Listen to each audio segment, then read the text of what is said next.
Good evening, everyone. I'm Kristen Barnello, the supervisor of the Westchester Cyber Program for both our middle school and high school level students. Thank you so much for joining us tonight. I know it's been a rocky few weeks, but we are happy to have all of you join our cyber community for this coming school year. As I said in my message before, I know that some of you are coming to us, many of you are coming to us as a response to COVID, and we are happy to be able to support you and your students learning through this school year, whether it be for a marking period, a semester, this year, or throughout the rest of their educational career. So thank you for joining us tonight. We are providing a lot of information tonight. It will be recorded and posted on our website tomorrow. We will also be sending out a follow-up email tomorrow with additional links for information for you to view. So joining me this evening, I have our cyber leadership team. Our cyber leadership team consists of myself as the head administrator, Dr. Mary Beth Clifton, who is one of our instructional technology coordinators, Mr. Chris Cromwell, one of our instructional technology coordinators, and the person that you and your students are going to interface most with the year, that's Miss Chelsea Samaroni. So I'm going to turn it over to Chelsea right now to give you some basic information about our cyber program.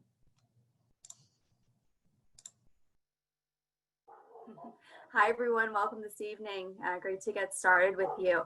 So we'll first start off with talking about the Cyber Center. So this is where I will be based for the entirety of the school year. It is in an offshoot room at Fugate Middle School, so fortunately centrally housed in a place that is accessible to wherever you may be coming from. Fortunately, next week we will be getting some updates to this space. This is just the architectural rendering, which I know that you've seen a little bit of, but we're really excited to get some of the new pieces to help bring the space to life. So what I'll be doing in there is essentially helping with student progress. In the beginning, I will essentially help you and your student get acclimated to the cyber world, essentially with interesting ideas in collaboration and things like that. As we start into this school year, I will be sending out information on how you can sign up to come to the Cyber Center to work with me. But of course, we will have to follow social distancing guidelines and make sure that we create a schedule that adheres to that. As we keep saying, the buildings are open, and we're hoping that even though we are working in somewhat of an asynchronous model this way, there will be times that we can work to bring that progress together. And then, yeah, I basically am the support person. I work with you and your students, but I also work with the teachers as well to ensure that the plan we have moving forward is helpful for you. Next slide. So one of the things that you will see, and one question that we have received a lot, is about a student orientation. So you will receive, your student will receive a orientation, but of course it will look a little bit different as it is all housed in Schoology. So there will be places for student tutorials and resources for you, things such as accessing office hours, how courses are organized, just different functioning things for making sure that you are navigating Schoology. And so, of course, if you have any questions about this, you can reach out to me or any of us to help you through that. But please know that when you log on and when your student logs on, they will see this, and it's certainly encouraged that they work through this right before we get started for the school year.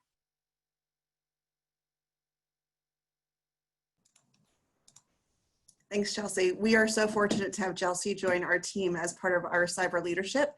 She is an excellent resource. She has been a cyber teacher before and will be able to offer a lot of guidance and support to our teachers, our students, and also to you, our families, as we all learn how to navigate a cyber learning environment together. So what I would like to share with you now is that even though tonight is an information session, we do have quite a few members participating tonight, about 200 people in the room with us.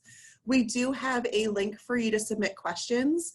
And what we're going to do is at the end of the evening, at the end of the presentation, any questions that we haven't answered, myself, Ms. Samaroni, and Dr. Sokolowski will be able to provide those answers to you in real time. However, I do always encourage you that if it's easier just to reach out to give me a call or send me an email, that's fine as well. Okay, so the core of our cyber program is really the core of the Westchester Area School District curriculum. So as you know, as members of the community, our curriculum, our teachers are amazing, and our data just shows how impressive our teachers are in working with our students in order to make sure that they all achieve their personal best. So all of our cyber students are enrolled in classes of English language arts, health and PE, mathematics, science, and social studies. Those are all full year courses. So you'll see that on all of their schedules. Mr. Cromwell, if we can go to the next slide there. Thanks. Some of these classes we do get some questions about. So for example, cyber, health, and PE. I've had a few parents reach out and say, you know, I kind of understand the health part. I get how we can talk about the respiratory system and healthy choices and all that good stuff, but what does PE look like?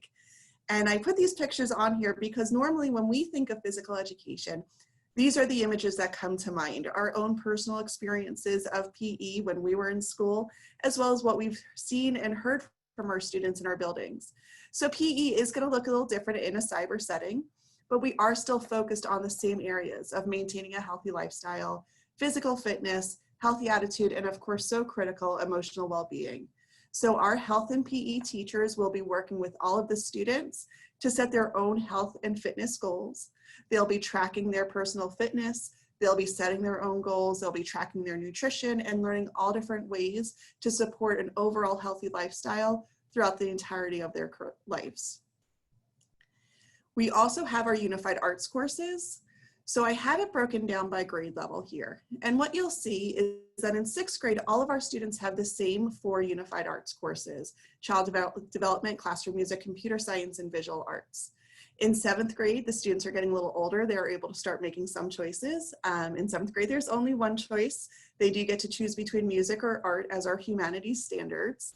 In 8th grade, the students do pick 2 humanities types courses. So you see those in the left column of art and 3D, culture and cuisine, family and food, and also pop music. On the right are the courses for our STEM offerings. So innovative coding, junior entrepreneurship, sustainable design, and transportation engineering. In all grade levels, these courses meet for 1 marking period. A marking period is about 9 weeks. So the students would rotate through each of these courses throughout their year. I will say that students are also able to still be in our performing ensembles. So if you are interested in doing that, please do reach out to the appropriate director. Again, all this information will be posted on our website, so you don't need to jot that down right now. But if you thought that you were in a performing ensemble and you're not seeing it on your schedule, that would be one of those clerical errors that I sent you in the previous message that you want to make sure that you reach out to your counselor. If you have not been in an ensemble before, but you're interested in learning more about that, your best point of contact would be the director for the group at your home building. We do think it's critically important for students to stay involved with their home building because we know that that sense of community, that sense of belonging is so important. When we are able to return to the building, we want our students to be able to perform on stage, even if they are full cyber students. So that would be your connection to the building. We also offer world language. So as you know, in our cyber program, we do offer Spanish.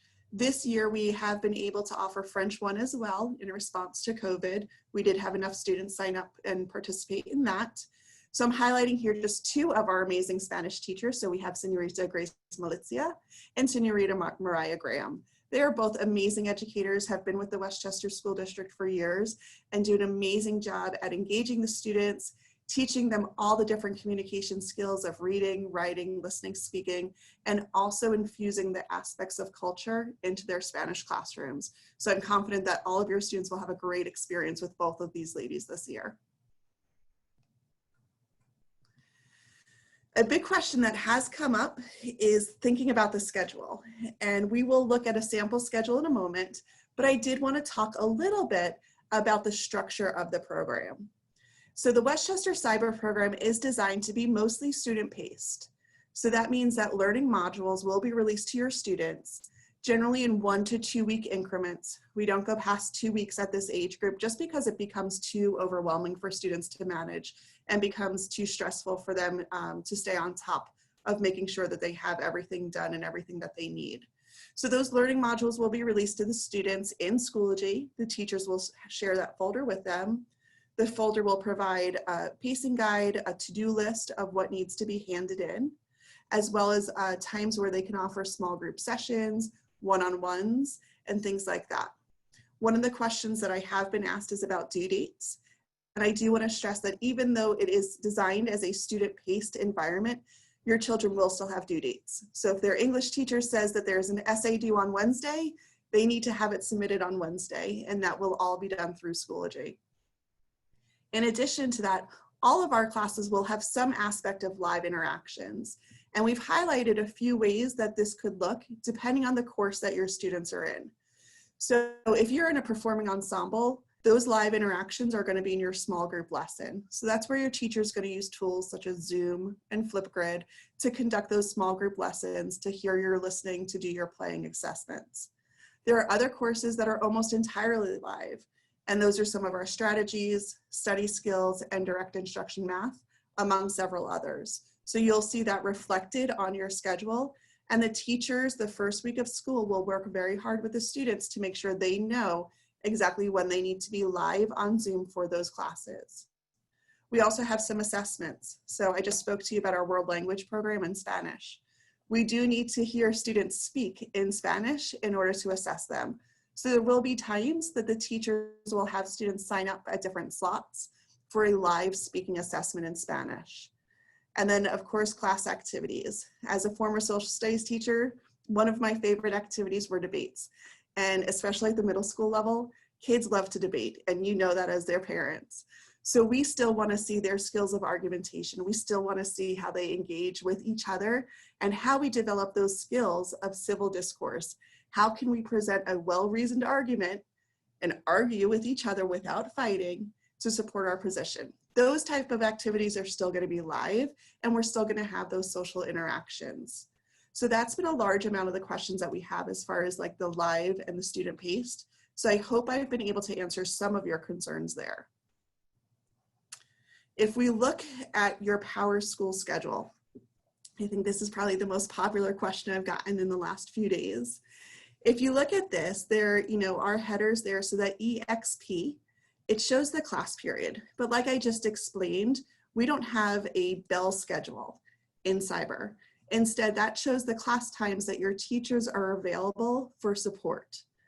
But again, each teacher will be sharing that information with the students through Schoology as far as what time they're available for office hours and how to connect with them. So they will have their Zoom links posted, everything will be very well organized, and your students will be able to find the information to access their teachers for the support that they need. You will also see in the second column the term. At middle school, almost all of our courses are full year. So that's where you see that 20-21 for this year, this school year. But you'll also see Q1, 2, 3, and 4. And those indicate our unified arts courses. Those courses meet for one marking period. And again, those are the classes we spoke about before. So this is a 6th grade student sample. So you can see in quarter 1, the student's going to have computer science. Quarter 2, they have visual art. 3 is classroom music. And 4 is child development. And I have had a few questions about the class period and why they are different class periods, but again, that just shows the time that the teacher is available. There are times when your class periods may overlap, and that's fine. Because this is mostly a student-paced environment, there is no need for students to have discrete courses for each class period. What I would say, and we chose this example on purpose, is that if you look at this student's 6th period class, you'll notice that they do have quite a few classes. They have world cultures and geography, or socialist class, science and mathematics. If you notice that on your student schedule, they have 3 core classes just like this, then please do send a message to your counselor and or myself so we can set that up for your students. While overlaps are fine, when they start to have 3 or more classes, that becomes too unmanageable for the students, and we want to make sure that they are set up for success. I do appreciate your flexibility as we do work through the schedules. We are doing something different this year with cyber and pulling all of our schedules, all of our students and our teachers and our class sections from 3 buildings. And so the system does not allow us to just push through the student requests as cleanly as we would at the building. So I do apologize if there have been frustrations with that, but unfortunately it is a limitation of our technology at this time. As I said before, we think it's so important for your students to stay connected to their school. We have, I think, about 460 middle school kids right now in our cyber program, which is great. But we know that for many of you, you're very anxious to get them back to the building as soon as it's safe to do so. Maintaining that positive connection to their schools, to their peer groups, to their activities is so critically important. This year, the Westchester Area School District is going to offer as many extracurricular activities as we possibly can, as safely as we can. This summer, we've had workouts for our high school athletics. Our marching bands came back a few weeks ago. We have lots of activities going on our campuses, and it's been really exciting for us. And we know that our students are happy to connect with each other, with their teachers, their coaches, and their advisors in any way possible. If you have any questions about activities or athletics at your school, please do reach out to your athletic director, and I have the 3 of them listed there for each middle school, and they'll be able to answer any questions that you may have.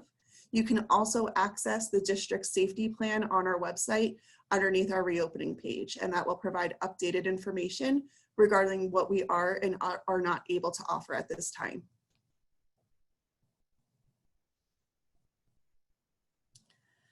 If you have a student that needs additional services, so if you have students with IEPs, 504 plans, a GIEP, or your student is in our English language development program, these would be your main points of contact. But again, if you're ever unsure as to who to reach out to, please just reach out to either myself or Chelsea Samaroni so we can help you and make that connection for you.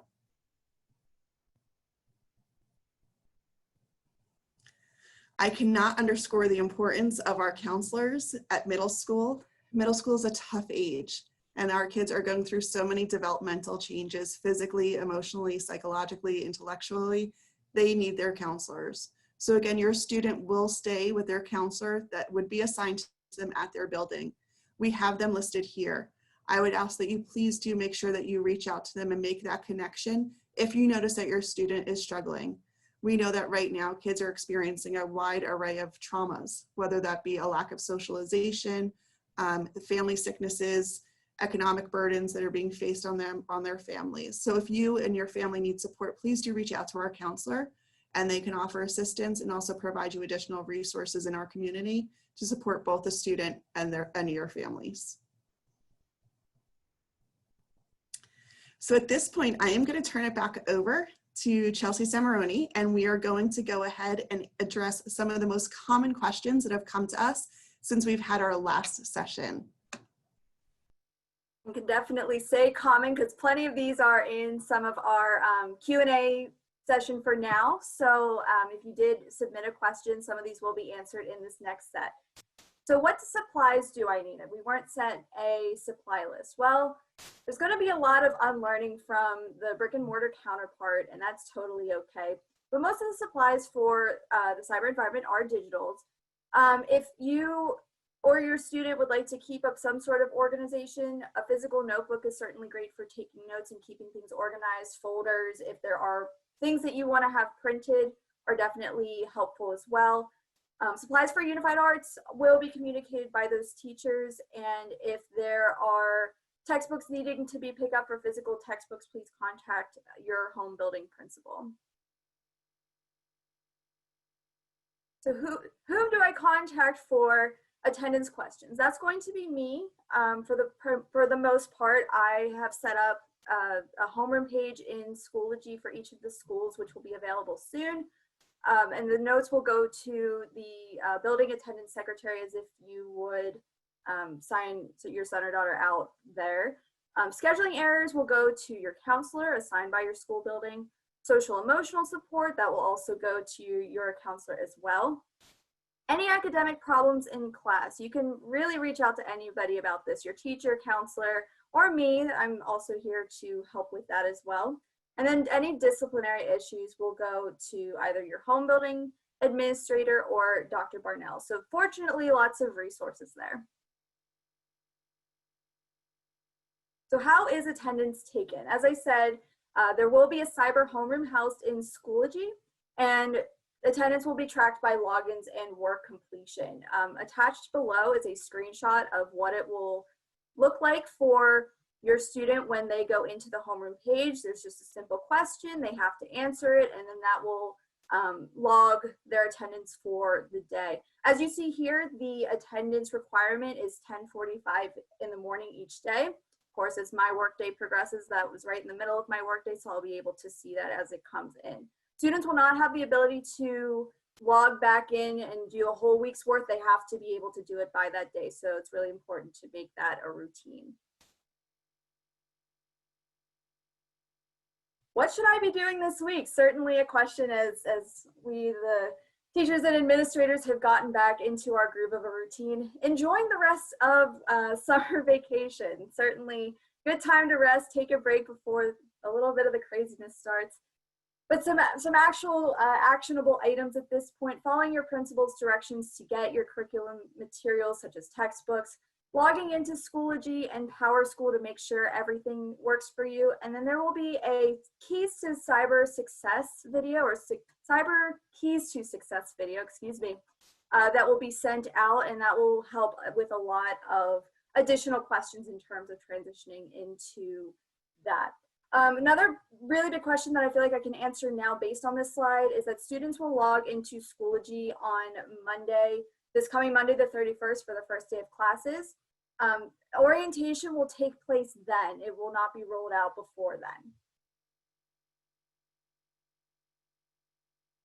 So when are my teachers available for live support?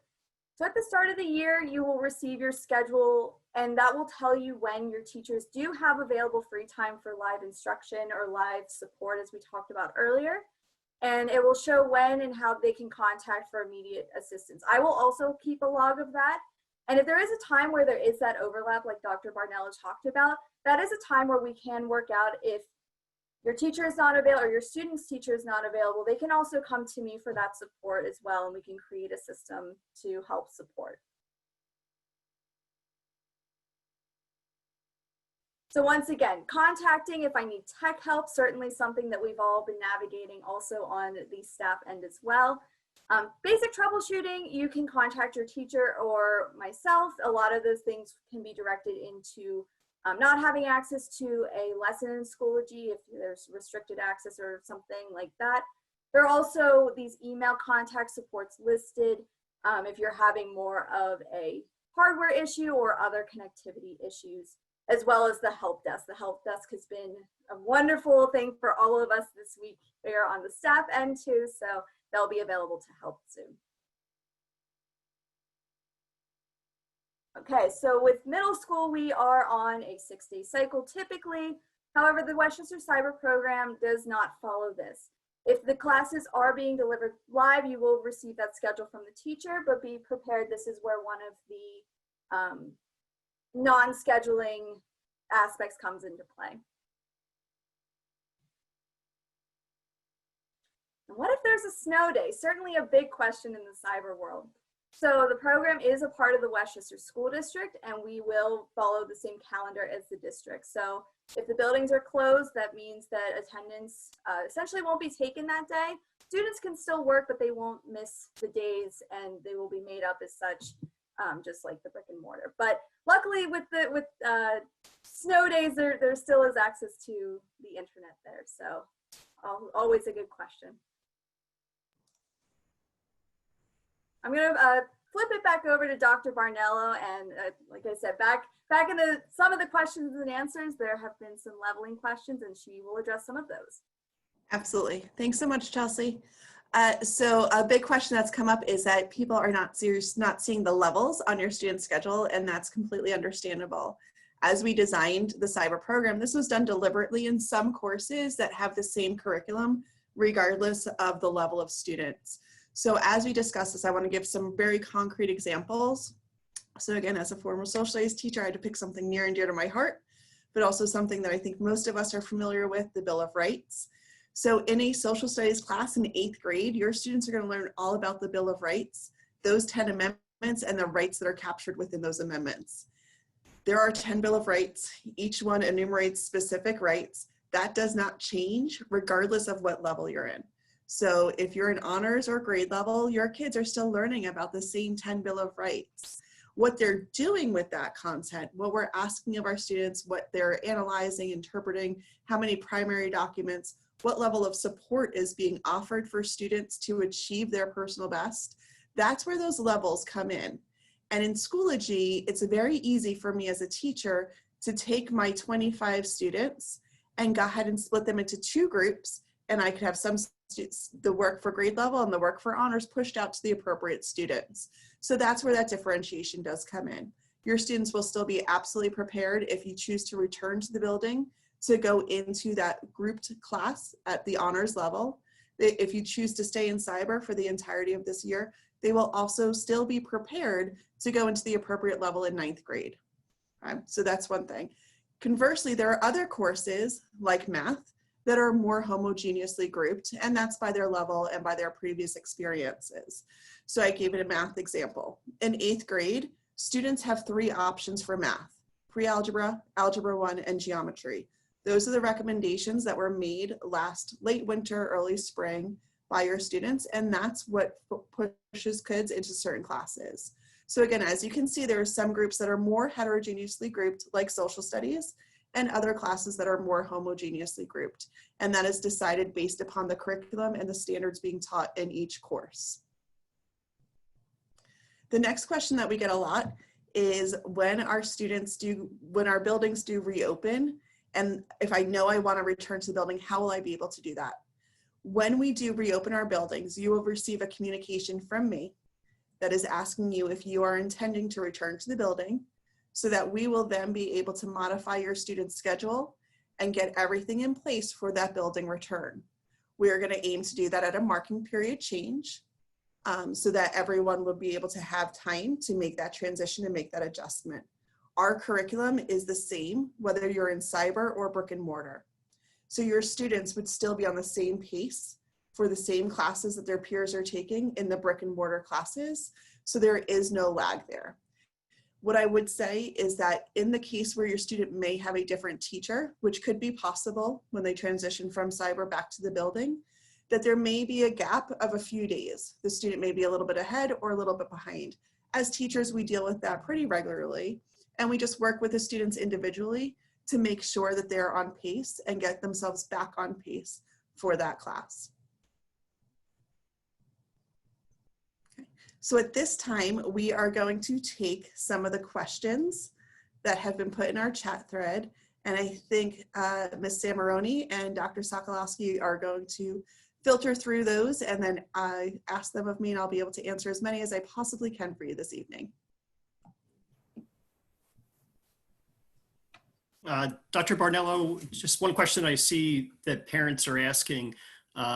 This week there will be a video tutorial for students, and then next week in terms of student orientation during the first week.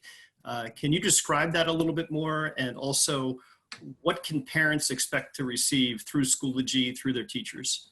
Absolutely. So we are going to, tomorrow you'll receive a communication that has the links to the recording to this evening's presentation, as well as the links to that Keys to Success video that Chelsea mentioned earlier. We will also provide some more context for the cyber orientation. The cyber orientation does provide a lot of nuts and bolts for the students, how to access materials, how to organize their Google folder.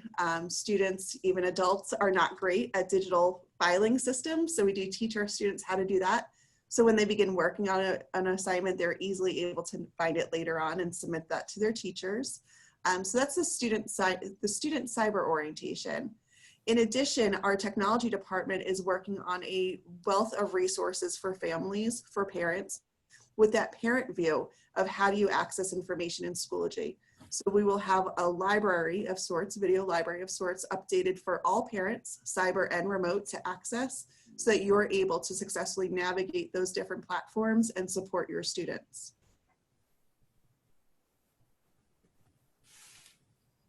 Another one here.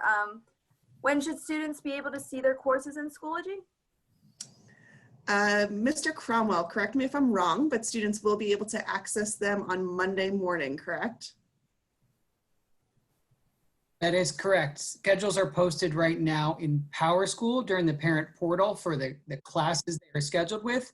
The Schoology courses open up on Monday morning. Thank you. Great questions here. Let's see, someone here. Could you please go over the issue with more than 3 core courses? Again, I didn't fully follow. That's fine. Yes, it is pretty confusing. So Chris, if you wouldn't mind going back to that slide if possible, just so we can have that visual as well.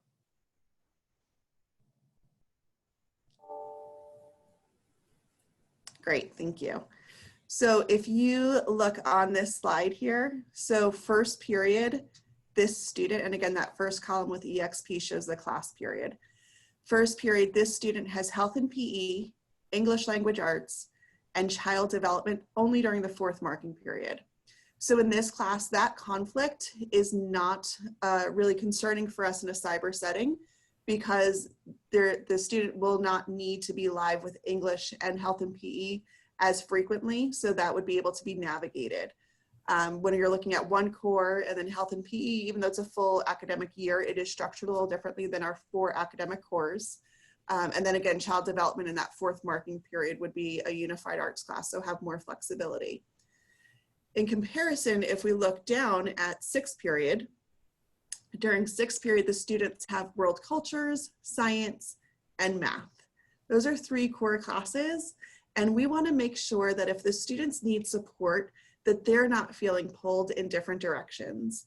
So if you're noticing a schedule like this for your student, where there are multiple cores in that class period, and you know your students best. So if you're noticing that they have math and science at the same time, and they are like rock stars in both of those content areas, and you're not so concerned about them needing as much support, as a parent, you know that. So if you're okay with that, we are as well.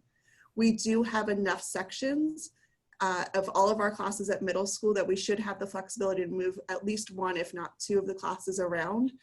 But, you know, we are going through each of our schedules by hand this week. But we do, you know, certainly if you have a concern or question, please do reach out either to myself or your counselor, and one of us will make that change for you.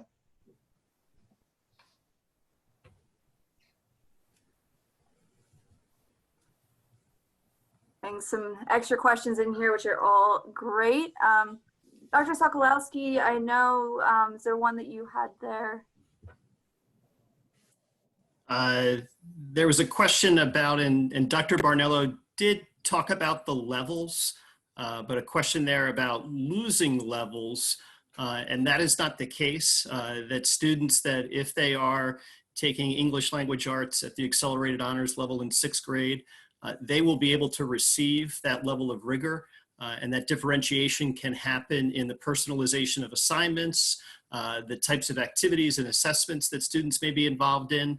And it's something that we recognize that in a cyber program, in some ways, that kind of personalization for students can be a little bit stronger than it could be potentially in a brick and mortar classroom, because students are able to really move in a very personalized way through their studies. So we're not losing those levels. And certainly students, as they would arrive coming from 6th to 7th to 8th and eventually into 9th grade, they would be able to attain the highest levels of courses upon arriving in high school if they're in the cyber program in middle school. So Dr. Barnello, I'm not sure if you want to elaborate any more on that, but it's not that families or students are losing levels. Not at all. Nope. And again, they will be set up to stay on that path of success at whatever level they are on. And again, if you want your student to be challenged and see, cyber actually offers a really good opportunity for students to see if they would be able to move up to the next level in a safe environment, and share some materials and resources out to your students. I do see some people raising their hand because of the amount of families that we do have in our program this evening. We do have the chat thread turned off. However, on the top left corner of the slide, you do see the QR code as well as the bit.ly link to submit questions. And that's where we're getting our questions for this session off. So certainly please do use that. But again, you have my contact information as well, that if some of your questions aren't answered this evening, you certainly reach out to me. All right. So next question, cyber doesn't follow the 6-day cycle like we talked about. Will you still need to possibly follow the cycle days for performance ensembles? Performance ensembles are going to be just very different this year. I supervise the fine arts program as well, and I've been working with our directors all spring and summer to get ready for this year. They are going to be working with their students individually and in very small groups, as you probably experienced in the spring. And if your students continued private lessons over the summer, to have too many students in a Zoom doing a practice lesson is just not feasible. So your directors will be reaching out to you for a schedule. When we return to the building, if you wanted to remain as a full cyber student, you'd be invited to the building in order to perform during those rehearsals, those large group rehearsals. It would not be required for your attendance. The only time it would be required is leading up to those concerts. So if you were interested in performing in the concerts, then you would have to attend those rehearsals. However, as you can anticipate this year, I don't anticipate that we will have concerts with a live audience until much later in the year, probably not until the spring. So I've been working with our directors to secure broadcast rights for their concert repertoire and have small group performances that we're able to broadcast out to our community. So all that information would be provided to you by your director. Awesome, thank you. A couple questions about how the first day should look. What time should my child log on to Schoology on the first day, and what are we anticipating Monday to look like? Yeah, so I have a recording that's going to be kind of like a virtual assembly, back to school assembly for your students. Your kids will tell you that first week of school, there's a lot of meetings, a lot of building routines, and we're gonna be doing that. You can anticipate that first week receiving some voicemails, some calls from me around 10 o'clock in the morning, reminding you to have your students log into attendance as we're building that routine. As a reminder, they do need to log in every day at 10:45. They just need to log on and start doing the work that they have. Our teachers are going to have a lot more live sessions to start the year as they get to know their students and the students get to know them. They get to know each other. But again, that will taper off once we have our routines and our community established, and the students will be released to that self-paced. So I would say that our cyber environment's going to mirror what we normally would see in the classroom, as far as a lot of team building activities, a lot of formative assessments where our teachers gauge each individual student's skill set and gets to know them both as a student and as a person. Okay. Should I be concerned that my child's classes don't have a teacher assigned to them right now? Nope, that's a great question. I'm sorry, I forgot to speak to that. So you should see right on this example, and that's another reason why we chose this one. There are 2 classes here that have staff not given, and one is staff TBD. We actually know who they are. I promise you, your students have teachers. It's just a function of both our technology system as far as making the sections and getting your children into those sections, and then moving teachers to the certain campus. In some very few cases, there are some HR things that we do need, protocols we do need to follow before we can publicly release the name of the teacher for sections. You will have names for all of your classes by the end of this week. I would say we are definitely prioritizing from the IT perspective, those classes right at the start of the year. So in this example, the child development class for Q4, that one might not be populated until later on next week, but I promise you that all of your students have teachers for all of their classes. Go down here. How is the reading course incorporated with English? Does the ELA course combine both? Yes, it does. So the ELA course in cyber, I worked very closely with Dr. Mitchell, who is our supervisor of English language arts for 612 in the district. And he and I worked to develop a curriculum along with the teachers that integrated all of the skills and standards from Pennsylvania for both reading and writing and comprehension of literature. How does a new student to the district change their leveling? If they come in on one level and want to raise or lower based on things, how would that work? Yeah, so you can just reach out to your counselor and they'll ask you some information, gather, do a quick assessment. Depending on the course, we may do some sort of more formal assessment of your student's background knowledge just to make sure it is an appropriate fit for them. Lots of questions here about attendance and checking in each day, and again, a given school day. I'll scroll down to this one here. The students need to complete the attendance questionnaire by 10:45 or at 10:45. By 10:45. Yeah, by 10:45. Yep. So if your child is an early bird and they like to get up, or maybe they're a competitive athlete or they have something else going on in the afternoon, they can fill it out at 5 o'clock in the morning and we will capture that. Another timing question. In the schedule, what times do the periods represent? And when will we know when the teachers will be available? Yeah, so I would say you can, if you would like, go out to each building's website. And on that website, you will see what's called our remote schedule, our distance learning schedule. What I would say it would probably work best for you is that each teacher is going to provide the students with their availability each week. One of the things that's different for all of our students in the secondary program this year is that because of COVID and our remote learning environment, we are moving to a block schedule, which is different for all of our students. In the past, in a normal, traditional, non-COVID year, our students have classes 1 through 8 every day. Some of the classes may change by those cycle days, but they always have 8 periods in their day. In this block schedule, I'm going to just use Monday and Tuesday as an example. On Monday, they would have periods 1 through 4. Tuesday, they would have 5 through 8. And then they would do the same thing Wednesday, Thursday.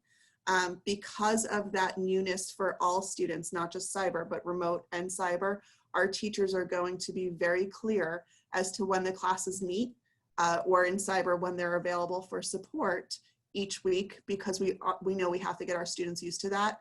And also just from the standpoint that we want to make sure that we're supporting our families and supporting you and helping your students be academically successful. It is going to be challenging enough this year. So if you have students at multiple levels, we want to make sure that everything is as clear as possible, both for the students and both for you, their families, to support them. Could you advise if parents should be paying more attention to the ones coming from their homeschool, ones coming from the cyber program, or both? I'm assuming that means communications.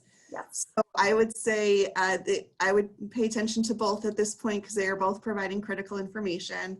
The messages that you're receiving from your building principals should highlight the opportunities that are for remote and cyber. So an example for that would be technology and textbook and curricular deployment. So all of that is being managed from the student's home building. So if your student goes to Fugit, you want to pay attention to the messages you're receiving from Mr. Small as far as when to pick up your laptop if you're a 6th grader, and then also all your textbook distribution. We also, again, want to make sure that everyone's involved with their school building. So we don't have a cyber PTO or homeschool association. So if you want to be part of that, you would join that at the building level. And then we are working with the PTOs to make sure that we're supporting all of our students, both brick and mortar, remote, and in our cyber setting.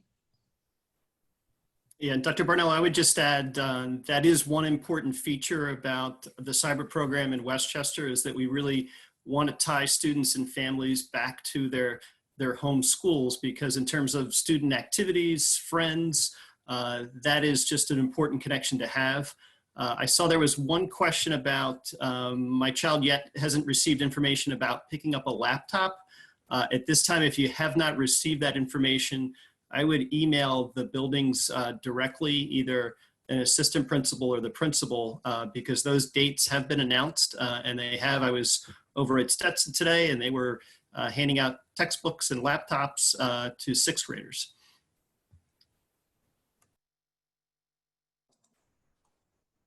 Okay, 1 or 2 more questions here. I'll go with this one. Is there a minimum number of hours students must work each day? No, and this is a hard concept for a lot of people, teachers, students, and families to wrap their heads around. Oftentimes, as teachers, we think about the 47 minutes in our traditional class period and what we plan for students to complete in those 47 minutes. In cyber, we're looking at it more at that standard, at that learning objective and what we want students to do. And then the teachers are designing activities to break that up over the course of a week or 2. So what I would say is your students do need to work hours a day.